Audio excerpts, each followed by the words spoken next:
नमस्कार। बड़ी बिंदी साप्ताहिक लाइव की कड़ी संख्या 211 में आपके साथ हूँ मैं विभा कुमारी। और आज की हमारी अतिथि वक्ता बड़ी बिंदी हैं दीपिका झा। दीपिका, बड़ी बिंदी साप्ताहिक लाइव की कड़ी संख्या 211 में आपका हार्दिक अभिनंदन। सभी बड़ी बिंदियों को मेरा सादर प्रणाम और आदरणीय विभा रानी दी और विभा कुमारी दी का विशेष आभार कि उन्होंने बड़ी बिंदी जैसे पेज पर मुझे आमंत्रित किया। और जो मुझसे पहले अब तक इस लाइव की कड़ी में मैं देख रही हूँ कि ये लाइव संख्या 211 है, तो जो अब तक 210 इतने गुणीजन इतने विदुषी बड़ी बिंदी यहाँ आ चुकी है, तो यहाँ 211वें बड़ी बिंदी के रूप में मैं अपने आप को बहुत खुशनसीब समझती हूँ और आभार व्यक्त करना चाहती हूँ सभी बड़ी बिंदियों को। मैथिली साहित्य में कथा और कविता के क्षेत्र में एक उभरती हुई लेखक के रूप में दीपिका अपना स्थान बना चुकी हैं। किसी परिचय की मोहताज नहीं है, लेकिन फिर भी मैंने इनका एक संक्षिप्त परिचय आप लोगों के साथ साझा किया। लेकिन आज हम लोग सुनेंगे दीपिका के ही मुंह से उनकी लेखन यात्रा और अब तक की जीवन यात्रा के बारे में। तो दीपिका, जैसा कि हमारे पास कह लीजिए एक रस्म है कि जो भी बड़ी बिंदी आती हैं वो पहले अपनी जीवन यात्रा के बारे में बताती हैं, क्योंकि उसे सुनकर के हमारी और बड़ी बिंदियों को प्रेरणा मिलती है। तो जानना चाहेंगे आपसे ही आपकी जीवन यात्रा और लेखन यात्रा के बारे में। जी, लेखन यात्रा तो कुछ विशेष अब तक किए नहीं है, तो यात्रा में ही हूँ, ये कह सकती हूँ। 2001-2 की बात है, जब मैं 8वीं-9वीं कक्षा में पढ़ती थी, तो उस समय मैं डायरी लिखा करती थी और गीत भी कुछ लिखा करती थी। लेकिन उसके बाद बहुत जल्दी मेरी शादी हो गई। मैं 16 साल की थी तो मेरी शादी हो गई थी और उसके बाद जो है पढ़ना-लिखना सब छूट-सा गया था लगभग 4-5 सालों के लिए। फिर जब 2010 में मैंने वापस से अपनी पढ़ाई शुरू की, तो उसी में एक समय क्या हुआ कि मुझे अपने पहले की एक डायरी मिली, जिसमें जिसको पढ़ते हुए मैंने देखा कि मैं कहाँ थी, क्या कर रही थी और अब कहाँ खो गई हूँ। ये 2019 की बात है। हाँ, बीच में कुछ किताबें पढ़ती थी कुछ, लेकिन उस तरह से नहीं। तो उसके बाद मैंने फिर से अपने आप को, जो एक चिड़चिड़ापन था, जो एक था कि कुछ करूँ मैं, सब खत्म सा हो गया है, तो उसको वापस से ठीक करने के लिए मैंने उसमें मेरी डायरी ने मुझे सहयोग किया, जो याद दिलाया कि हाँ, तू कहाँ थी और क्या बन गई है, क्या बनती जा रही है। और मैंने फिर से डायरी लिखना शुरू किया, फिर से कुछ-कुछ लिखना शुरू किया, लेकिन फिर वही बात हो गई कि हाँ, लिख के रख तो रहे हैं, लेकिन दिखाएँ किसको? कोई हँस ना दे कि क्या लिख रही है, क्या कर रही है? और फिर क्योंकि मैं कहीं भी सोशल मीडिया पे नहीं थी, कहीं भी फेसबुक, व्हाट्सएप कुछ भी मैं यूज़ नहीं करती थी। पढ़ाई-लिखाई करूँ, घर देखूँ, बात खत्म। थोड़ी इंट्रोवर्ट टाइप की थी मैं, अभी भी शायद मुझे लगता है मैं हूँ। तो लेकिन फिर फेसबुक जब जॉइन किया तो वहाँ पे मैंने कुछ कविताएँ अपनी साझा की, जो हिंदी में ही थी, शुरू में हिंदी में ही लिखती थी।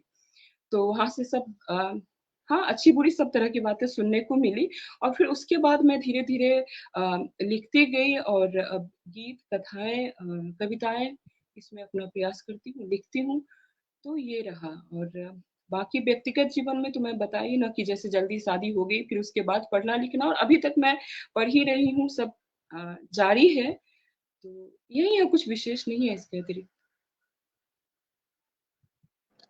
आपने कहा कि डायरी लेखन से आपके लेखन की शुरुआत की थी, तो यदि आपको कुछ याद हो या आपके पास उपलब्ध हो, तो मैं चाहूंगी कि आप बड़ी बिंदियों को कुछ सुनाएं कि डायरी में आप किस तरह की चीजें लिख रही थी।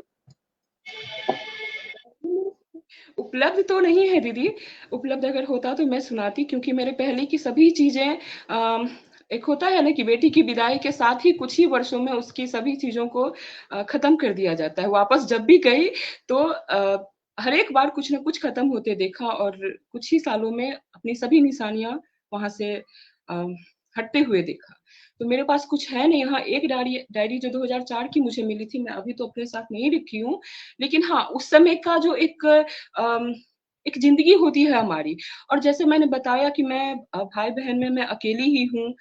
कुछ ज़्यादा ऐसे दोस्त नहीं थे जिसके साथ बहुत बातें होती थी। तो वो सब बातें जो भी रहती थी मेरी, मैं डायरी में ही लिखती थी और कुछ-कुछ गीत लिखती थी। तो गीत लिखना मैं पता नहीं शायद उसी टाइम से मेरे अंदर था, तो वो सब मैं लिखती थी।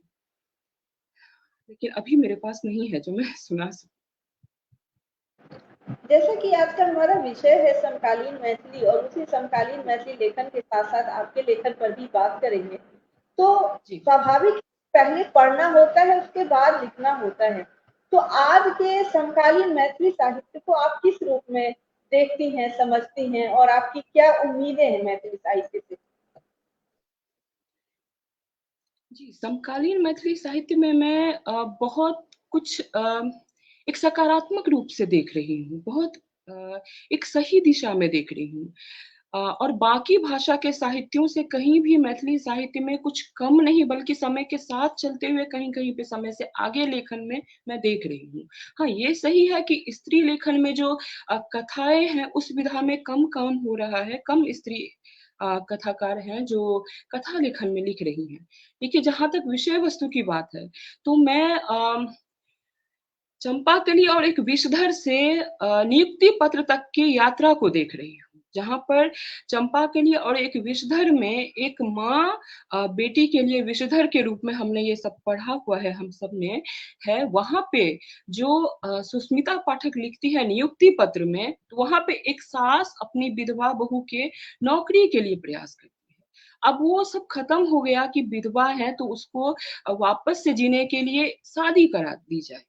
शादी ही जीवन का, विवाह ही जीवन का एक जो है अंतिम बिंदु नहीं देखा जा रहा, वो एक सास के द्वारा। तो ये सकारात्मक है ना यहाँ पे, हम भी तो यही चाह रहे हैं ना, हम हमारे लेखन में या हम अपने समाज में यही देख रहे हैं ना कि हम पुरुष के विरुद्ध नहीं, बल्कि महिलाएं एक दूसरे का साथ दें, वो खुद का साथ दें, खुद को पहचान करें। ये अभी के मैथिली कथा लेखन में ये बदलाव है, जहाँ पे बिभा रानी जैसे कथाकार लिखती है मगरौनी वाली के माथ में मुंह, और इसमें एक सामान्य गाँव की एक सरपंच है जो निर्णय लेती है, वो उसके अपने व्यक्तिगत जीवन में बेशक लाख समस्याएँ हैं, लेकिन वो वहाँ पे विरोध नहीं कर रही है। वो कहीं और उस चीज़ में अपना मंतव्य देकर वो अपने विचार स्पष्ट कर रही है। तो एक स्त्री स्त्री का सहयोग कर रही है। जहाँ पे अभी कथाएँ आ रही है वंश, अभिलाषा लिखती है जिसमें आईवीएफ के माध्यम से एक विधवा है, वो बच्चा कंसीव कर रही है। यहाँ पे पति नहीं है उसका, वो समाज और वो सबसे आगे निकल चुकी है। तो ये कथा यात्रा है, ये स्त्री स्वयं के लिए जी रही है और स्त्री स्त्री का सहयोग कर रही है। तो कहाँ से लेकर कहाँ तक जो है मैथिली कथाओं में ये सब हम देख रहे हैं। ये अ, अभी की कथाएँ हैं। जो समकालीन मैथिली में महिला कथाकार कहानियाँ लिख रही हैं, उसमें विषय की बात कर लें या शिल्प की बात कर लें, तो कहीं भी विश्व के अन्य साहित्य से, अन्य भाषाओं के साहित्य से उसमें हमें कमी दिखाई नहीं दे रही है। लेकिन इन इन साहित्य का अनुवाद आपको कितना ज़रूरी लगता है, जिससे विश्व साहित्य में इनका स्थान और अधिक पुख्ता हो सके? विवादी अनुवाद एक ऐसा माध्यम है जहाँ जिससे हम अपनी हमारी भाषा में या किसी अन्य भाषा में क्या लिखा जा रहा है वो अनुवाद के माध्यम से ही अधिक से अधिक लोगों तक पहुंचाया जा सकता है, ये हम सब जानते हैं। और जहाँ तक मैथिली साहित्य की बात है, तो उसमें जैसे कि कई बड़े हमारे साहित्यकार हैं जैसे उषा किरण खान, लिली रे, विभा रानी, इन सब की कथाओं को अनुवाद के माध्यम से ही मैथिल से इतर जो मैथिली भाषी नहीं है, वो लोग समझते हैं या वहाँ तक पहुँचा है इन लोगों का जो साहित्य है। तो अभी भी जो लिखा जा रहा है, जिस तरह का विषय है, क्योंकि बाकी भाषा से हमारे मैथिली में अनुवाद होके आते हैं, लेकिन मैथिली का जो साहित्य है, मैथिली की जो कथाएँ, कविताएँ हैं, इसको अन्य भाषाओं में ले जाने के लिए अ, शायद कम प्रयास हो रहा है, वहाँ तक हम नहीं पहुँच रहे हैं। हिंदी से आगे हम नहीं पहुँच रहे हैं, जो इसके प्रयास की ज़रूरत है।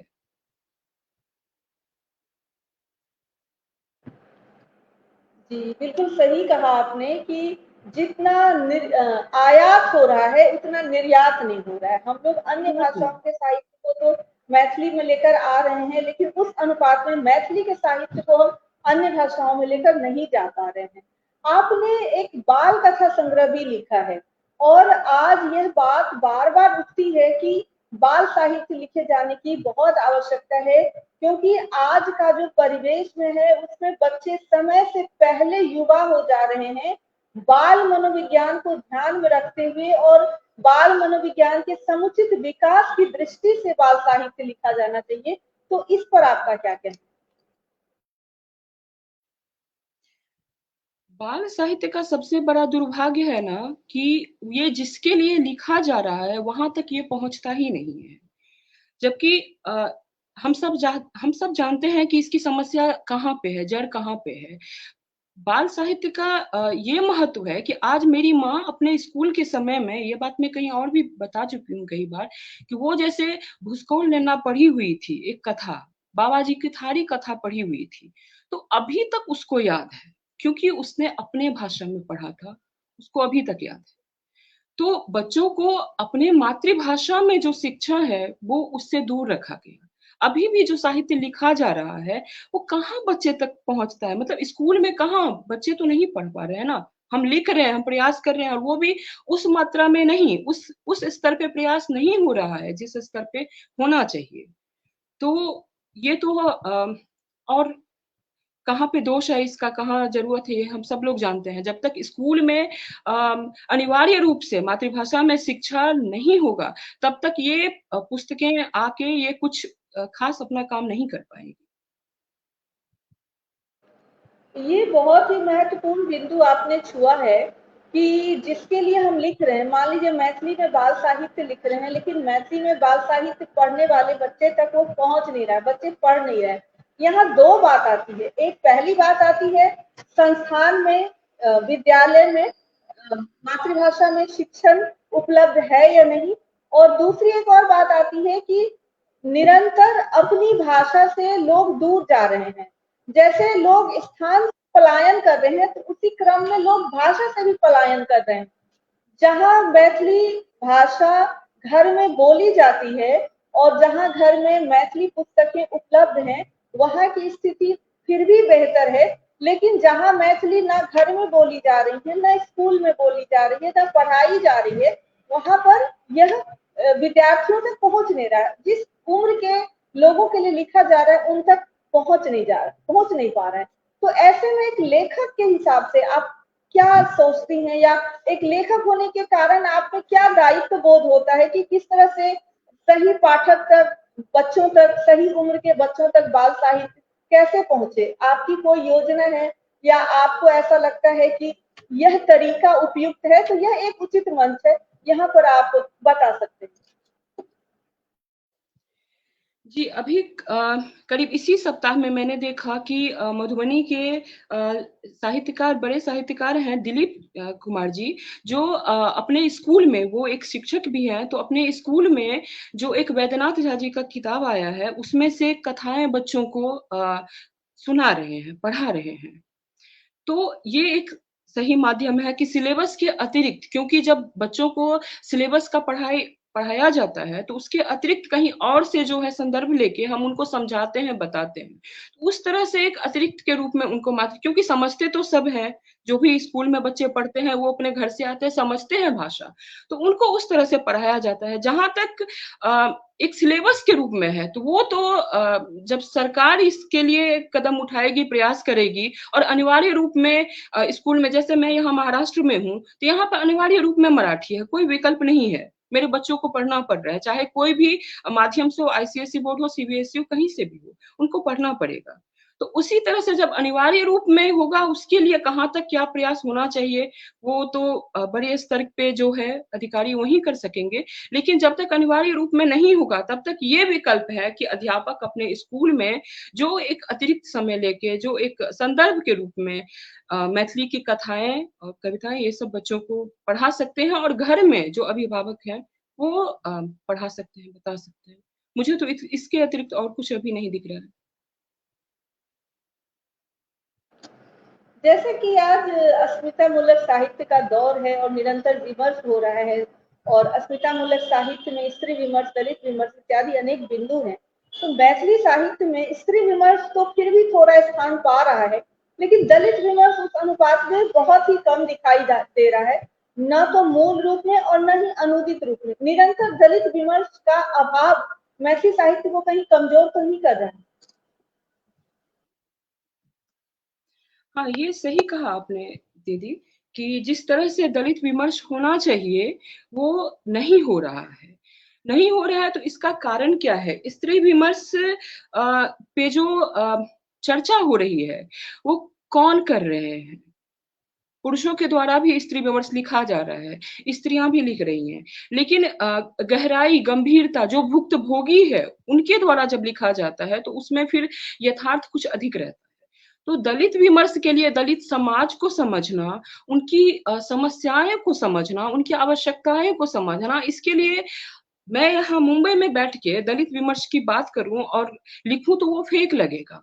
उसके लिए गहराई तक जाना पड़ेगा। दलित समाज की जो हमारे भाई बहन हैं, जब वो लेखन में आएंगे, जब उनको प्रोत्साहन मिलेगा, क्योंकि उनके समाज से भी अगर एक आते हैं तो वो और चार को सहयोग करके आगे लाएं, ना कि वो अपने खुद आगे आए और खुद ही बढ़ते जाएं। उनको, उनके ऊपर भी जिम्मेदारी है कि वो अपने समाज के और लोगों का, हमारे ऊपर, आपके ऊपर जिम्मेदारी है कि हम दलित भाई बंधुओं को आगे लाएं, ताकि वो अपने अनुभव जब व्यक्त करेंगे, क्योंकि हम उस गहराई में उस दर्द को, उनकी समस्याओं को, उनकी आवश्यकताओं को नहीं समझ पा रहे हैं, जितना वो भोगते हुए अब तक समझ रहे हैं। तो दलित विमर्श की आवश्यकता है। हम अपनी भाषाएं, हम अपने विचार उन पर थोप के उसको दलित विमर्श प्रमाणित नहीं कर सकते। उसके लिए उनको आगे लाना है, उनके विचारों को समझना है और हमें वहां तक जाना है, मुझे लगता है। और वर्तमान समय में एक और बिंदु उठ रहा है और समूचे विश्व साहित्य में उठ रहा है, इसलिए मैथिली में भी उठ रहा है कि जो स्त्री साहित्य है ये दलित साहित्य का ही एक हिस्सा है, क्योंकि स्त्री भी दलित है। आप इससे कितनी सहमत या असहमत हैं?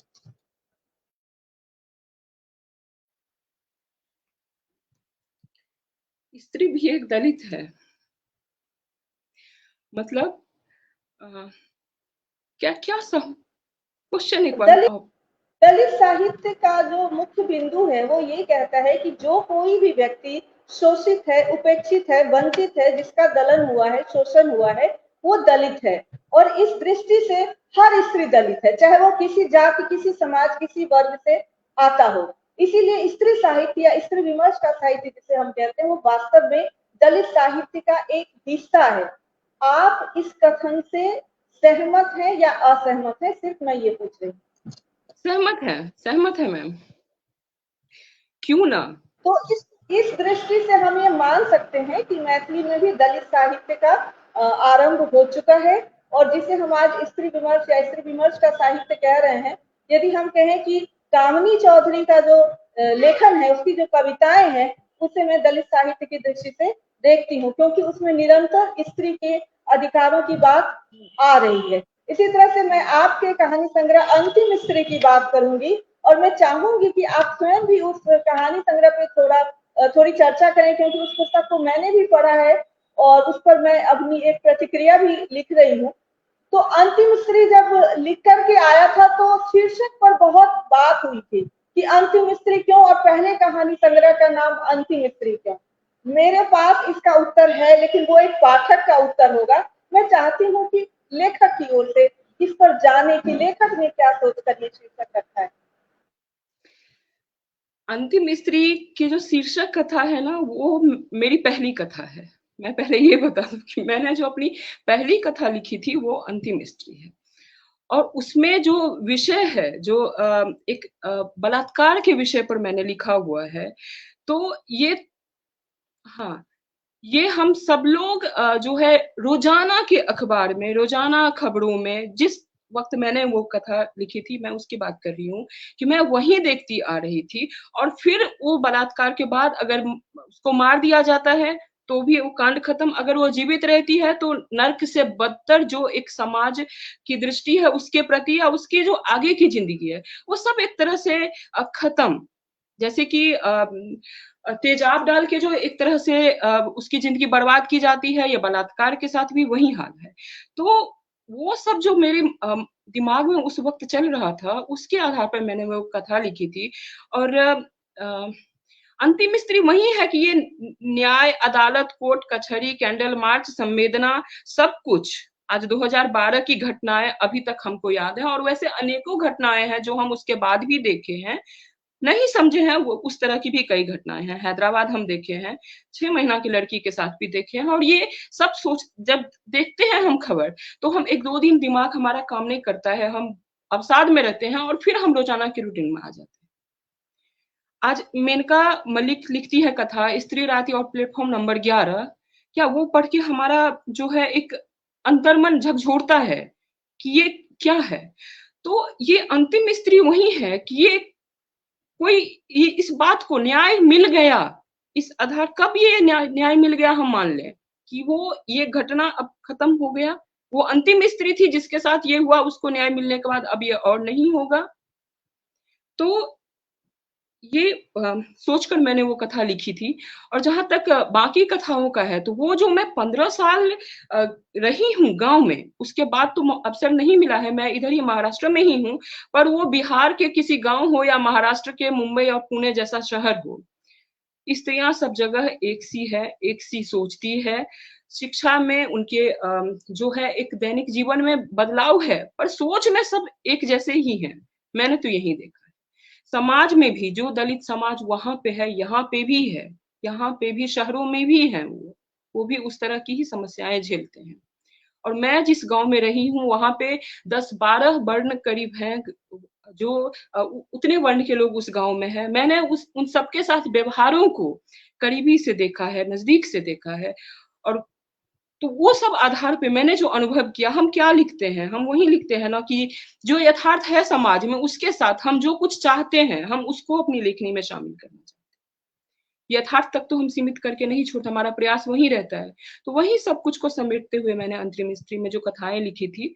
अब आप अब पढ़ रही हैं, आपकी प्रतिक्रिया आएंगी तो मुझे और कुछ स्पष्ट समझने को मिलेगा, लेकिन यही सब कुछ मेरे मन में। आपका दूसरा कहानी संग्रह भी आया है, उसकी कहानियों पर भी बात करेंगे, लेकिन उससे पहले मैं चाहती हूँ कि अभी जो समकालीन लेखन है, मैथिली लेखन, सभी विधाओं को मिलाकर और उसमें स्त्री पुरुष जो भी हमारे लेखक हैं सबको मिलाकर आप किन के लेखन से बहुत ज्यादा प्रभावित? प्रभावित, हाँ कह सकते हैं प्रभावित है। समकालीन में आप पूछ रही हैं? बहुत है, बहुत है। मैथिली में एक आज लिख रहे हैं, चाहे उनकी उम्र कुछ भी हो, लिंग कुछ भी हो, जाति वर्ग कुछ भी हो और विधा कोई भी हो, समकालीन मैथिली लेखन में आप जिन लोगों से प्रभावित हैं उनके नाम मैं जानना चाहती उनके नाम कथाकार अशोक हैं, जिनकी कथाएं मुझे हमेशा समय से आगे जाती हुई दिखती है। उनकी कथाओं में जो एक ठहराव है, एक कितना कुछ मैं बताऊं। मैं अभी भी उनकी एक कथा अछूत है जो मैं कल परसों में पढ़ी हूँ, तो मैं दोहरा दोहरा के भी कुछ समय बाद भी कहीं भी कुछ उनकी कथाएं मुझे याद रहती है, मैं जितनी पढ़ी हूँ। हाँ, एक दुर्भाग्य है कि मातवर मैं अभी तक नहीं पढ़ी हूँ, उसको मंगवाने का प्रयास कर रही हूँ बहुत समय से, लेकिन मैं उनकी जितनी भी कथाएं पढ़ी हूँ मुझे सब स्मरण है, सब पात्र स्मरण है, सब कुछ। उसके उनके अतिरिक्त मुझे विभा रानी की कथाएं जो उनकी पहली कथा संग्रह है खासकर, वो मुझे एक एक कथा, एक एक पात्र उसके स्मरण है, बहुत मुझे प्रभावित करती है उनकी कथाएं। अभिलाषा की कथाएं, विजेता चौधरी, सुस्मिता पाठक, मेनका मल्लिक की कथाएं मुझे बहुत अच्छी लगती है। और उससे पहले की तो खैर जो ज्योत्सना चंद्रम लिली रहे हैं, उनके बारे में मैं क्या कहूँ। लेकिन अभी वर्तमान के समय में पुरुषों में, हाँ, रमेश की कथाएं, शिव शंकर श्रीनिवास की कथाएं,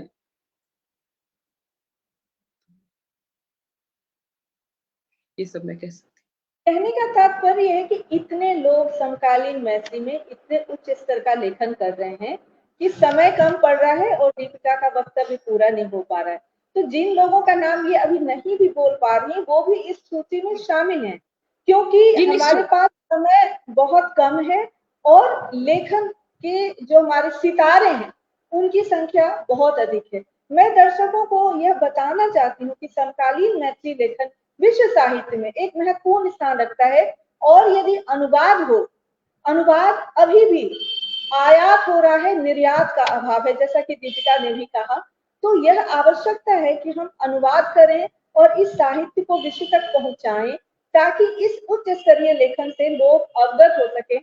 दीपिका बातचीत को थोड़ा सा यहाँ पर बदलना चाहते हैं और चाहते हैं कि आप अपनी कुछ कविताएं हमारी बड़ी बिंदियों के लिए, दर्शकों के लिए प्रस्तुत करें, क्योंकि आप कविता भी लिखती हैं और आपकी कविताएं मुझे बहुत पसंद है। आभार दीदी।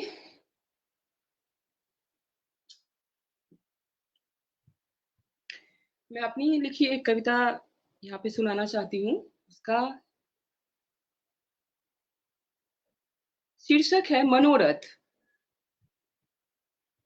चारिटा बच्चा भेलाक बाद घर वाला सँ ओतबे संबंध रहलनि जतेक भाय बहु भैंसुरक। छाह तक नहि पड़लनि कहियो देह पर। बड़ शौक छनि काकी के पाकल केश में सेनुर करबाक। बड़ शौक छनि काकी के पाकल केश में सेनुर करबाक। सेहनता पूर हेतनि तऽ दियामान बुझतीह ओ अपन। अहिबाती सबसँ फराक भऽ कऽ नहि बैसऽ चाहै छथि कहियो। हुनकर मनोरथ आ बीतैत जीवन देख ई थाह तऽ लागि गेल कि हुनका घरवलाक संग चाही आकि अपन सेनुरक। तो ये एक कविता है। और एक दूसरी कविता मैं पढ़ना चाहती हूँ। उसका शीर्षक है अधिकार।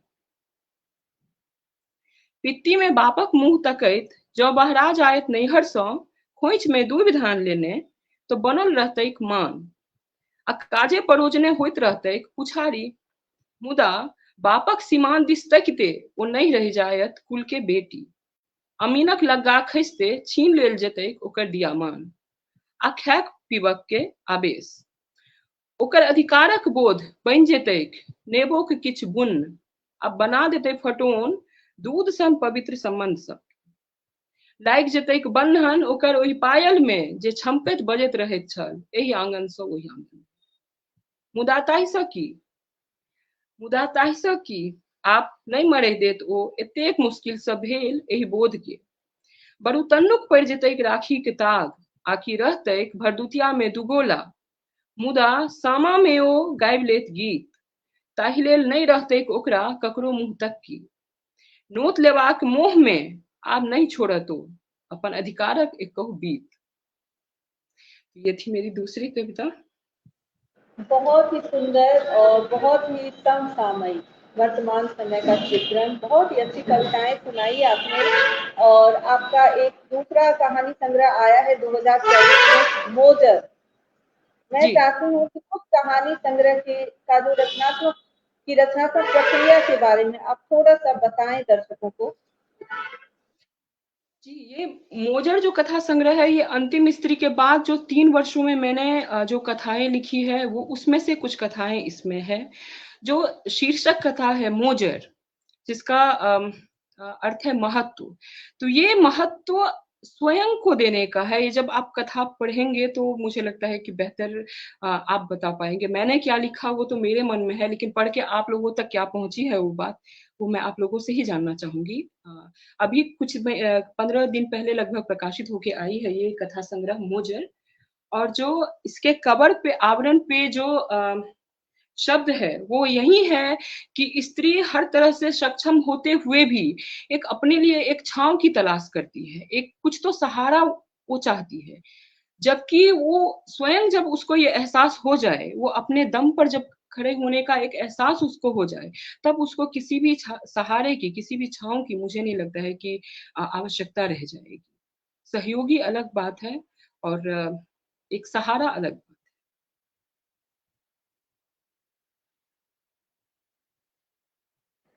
जो एक शेर है कि खुद ही को कर बुलंद इतना कि हर तकदीर से पहले खुदा बंदे से खुद पूछे बता तेरी रजा क्या है। तो कुछ कुछ यही शेर मुझे याद आता है जब मैं इस कहानी संग्रह को देखती हूँ, क्योंकि स्त्री को प्रकृति ने बहुत गुण दिए और उस गुण में एक सबसे बड़ा गुण है उदारता। कहीं ना कहीं उसकी उदारता ही कह लीजिए कि उसके लिए आत्मघाती बनता गया, और उसके सारे गुणों पर वही एक गुण ऐसा ज्यादा प्रभावी हो गया कि कहीं न कहीं वो शोषण का शिकार होने लग गई। बहुत सारे बिंदु हैं, बहुत सारे तथ्य हैं, लेकिन इसी थोड़े से समय में ही मुझे दीपिका से बहुत कुछ जानना है। मैं चाहती हूँ दीपिका कि मोजक कहानी संग्रह से थोड़ा सा अंश आप हमारे दर्शकों के लिए प्रस्तुत कर दें। जी दीदी।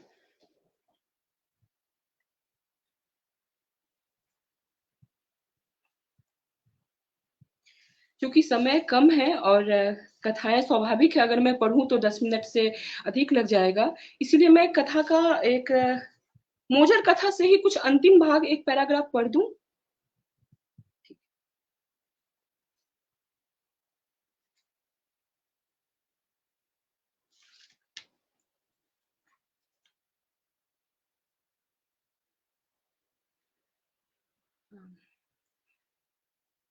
अंतिम भाग से मैं पढ़ रही हूँ।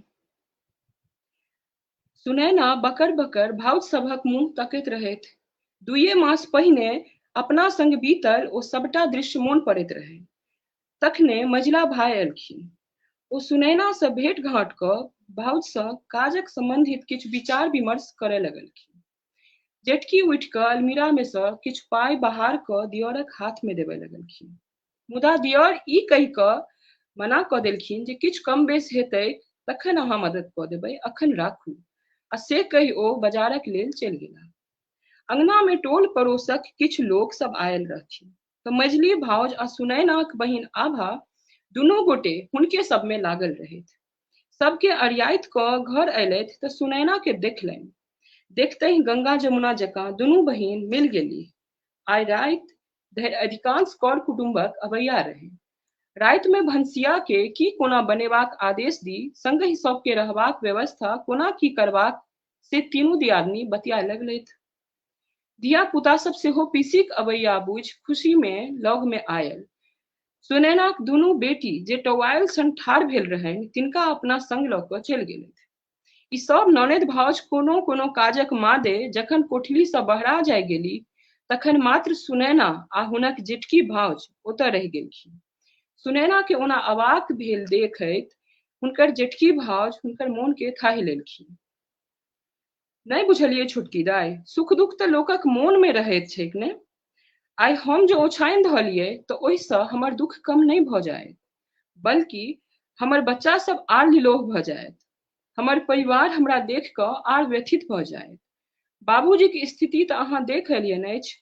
अहाँके भैया एहि पूरा परिवार के प्रसन्न आ एकजुट रखबाक जिम्मेवारी हमरा दऽ गेला अछि। तखन हम कोना कऽ पड़ि रहबैक, हमरा तऽ हिम्मत करय पड़तै ने।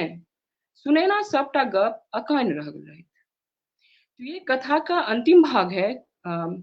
कथा पूरा पढ़ने पर और स्पष्ट हो जाएगा कि ये किस प्रसंग को लेके है।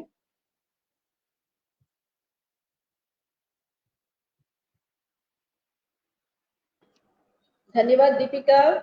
मैं जानना चाहूंगी आपसे कि आप युवाओं को क्या संदेश देना चाहेंगी, क्योंकि अभी एक ऐसा समय चल रहा है जब लगातार एक बात उठ रही है कि जो हमारा युवा है वो अपनी संस्कृति से, अपनी भाषा से दूर जा रहा है। ऐसे में एक लेखक होने के नाते आप युवाओं को क्या संदेश देना चाहेंगी?